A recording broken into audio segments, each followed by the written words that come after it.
Hello to all of our IDS magazine viewers. I'm Jillian, and I'm excited to take you around the ISC West show here in fabulous Las Vegas. Let's go check it out.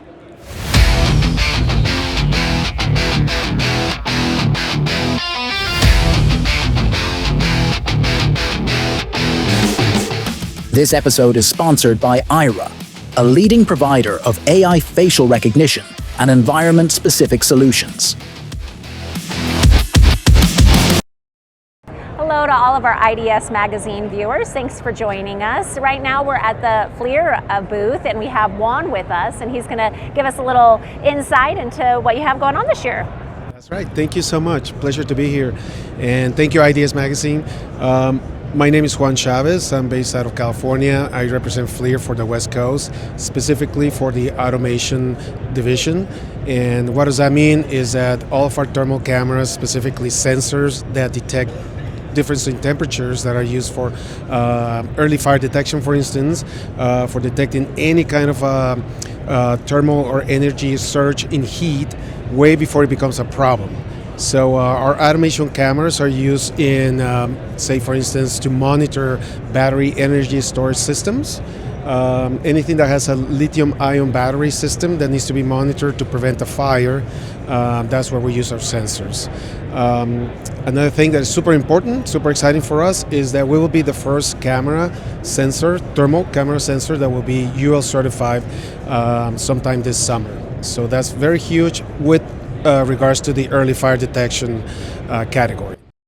For this next segment, we have Donnie joining us to give us a little bit more insight. Thanks, Donnie. Yes, thank you.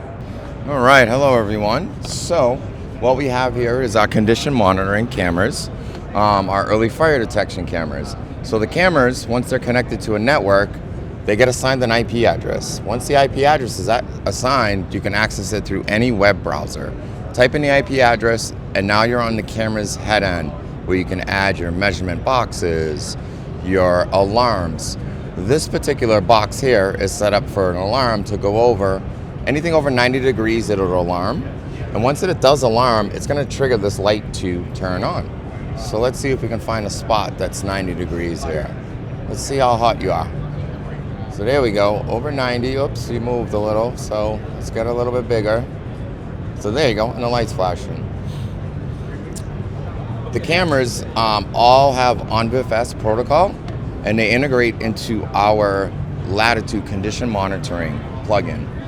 What we have here is the visible image of this camera, an A700, FLIR A700, the visible, and then the thermal.